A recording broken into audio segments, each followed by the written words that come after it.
You're joining me today because you want to stop pushing love away. You have what is known as an avoidant attachment style. Maybe you know this, maybe you've never actually even heard this term before. But today I'm going to share with you 5 things that you can do today to improve your chances with this. Some of these suggestions will be more applicable for somebody in a relationship, and some of them will be ideal for people that aren't yet in one.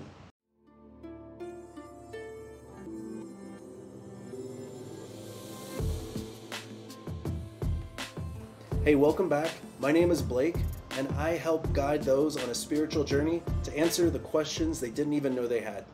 Today, we're going to specifically be talking about an avoidant attachment style. Basically, if you've been pushing love away and you want 5 tips that can help maybe identify why that's happening, you're in the right place. If anyone has the ability to label themselves as avoidant attachment, you probably have been doing quite a bit of work up until this point. You're probably already familiar with attachment theory and a lot of the technicalities of this style, and the tips I'm going to give you may already resonate with you. And before we get into it, about 1/10 of you are subscribed. Thank you very much for subscribing to this channel. But for the rest of you, if you could please really quick before I start this list, just hit the subscribe button. I would really appreciate it, and you are the best. Number 1. Focus on finding a secure partner. If you're somebody who isn't already in a relationship and out there dating, one of the quickest skills that you could learn is to be able to detect when somebody has a secure attachment style and pursue relationships with those people. You really want to work hard to recognize and avoid insecure attachment styles. Anxious attachment styles are really going to exasperate your avoidant tendencies. Having somebody who's secure is going to really help reinforce and build you out of that avoidant style.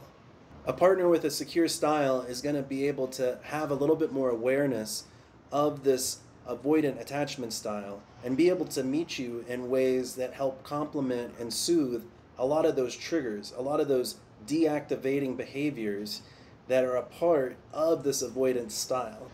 I know this can be a lot to ask, but 50% of all people out there have a secure style. And while it may seem like you've never really found somebody like that, they do exist. And when you do find somebody like that, not only are they going to de-escalate, but they're also going to be able to give you more of what you need and being able to communicate how you feel and where you're at without creating a lot of drama and a lot of other bullshit.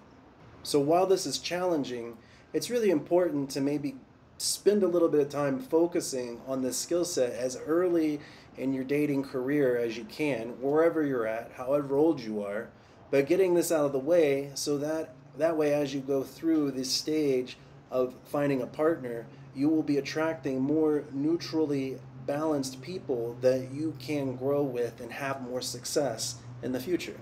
Number 2, identifying deactivating strategies. So I brought up deactivating strategies in step 1. Something I want to point out is, have you ever met somebody that's kind of cool and you're really digging them and everything, but then all of a sudden you start adding up all these tiny little BS reasons why they're just not perfect, and you start getting this feeling in your gut that they're not right for you? When this happens, you need to really stop, pay attention, and really think and really recognize, are these little imperfections really that big of a deal? Or am I actually trying to execute this deactivation in order to protect myself and in a way of feeling safe? I mean, we're all humans. At least we should be. You need intimacy, despite how uncomfortable it may actually feel in that moment. If you had met somebody and early on you were like, this person's really great, this person's really different than the other people, and I really like this person, and then all of a sudden you start disconnecting, you may really miss out on something that could have been really good for you. Number 3, be aware your tendency to misinterpret behaviors. If you have an avoidant attachment style, you've gotten really good at injecting bad vibes into a relationship. You need to be very aware if the behaviors and intentions of your partner are truly as bad as you're making them out to be. Projecting these negative views doesn't do anybody favors. It really does undermine and sabotage a lot of a good thing that could be happening. You've got to really take an active role at recognizing this behavior when it happens. You got to stop and call yourself out on your own shit and recognize that maybe this isn't as bad as it seems, and maybe I need to give a little bit more space here before I start jumping to conclusions. This could be as simple as just assuming that your partner has the best intentions at heart, that they care and that they're invested, and that maybe the level of annoyance or bothered or suspicion that you have isn't really what they're trying to reflect. Number 4, make a relationship gratitude list. Okay, this is going to take practice. Well, all of these are going to take practice. You have to remind yourself that if you're avoidant, you're going to have negative views the closer you get to someone. It should be complemented by noticing the positive attributes and actions that this partner happens to display. You're going to have to spend a lot of time reflecting on this list and reflecting on these details. Overall, you're going to realize that this person has contributed to your well-being and that you're very grateful to actually have them in your life. Number 5, forgetting about the one. We all believe in the soulmate experience, but one of the things that's easy to forget is that we both play a role in that process, and we need to focus very much on what our responsibility is. Don't hold somebody accountable to some divine checklist of all the things that you can imagine. This is a very unrealistic set of expectations to put upon anybody. I don't even think you could hold this upon your own self.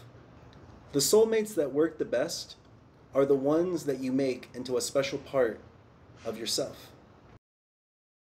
It's also worth mentioning that as we kind of become out of an insecure attachment style into a secure attachment style and back and forth and through different types of partners that may also be at varying levels of secure and insecure, we're going to find that this avoidant style comes up in different regards. So you may not necessarily be done or over being an avoidant attachment, but you may at times inhibit these behaviors. So maybe you can be aware of these things as they come up and then learn more about how you need to navigate them to get the best out of the relationships you want to be in. Thanks a lot for watching my video. If you like this list and this information and this topic, please, again, subscribe, like, follow. Be sure to be on my notifications about this because I'm going to be bringing up more content about this topic as I really do enjoy talking about it, and I like helping people kind of bridge the gap on this. If you want some further reading on this, I highly recommend the book Attached, which is also in the link below in my free PDF of the top books I've enjoyed over the past decade. Take a copy of that, take a look over all the other books I have. I can guarantee you'll find something good. And until the next video, thank you very much.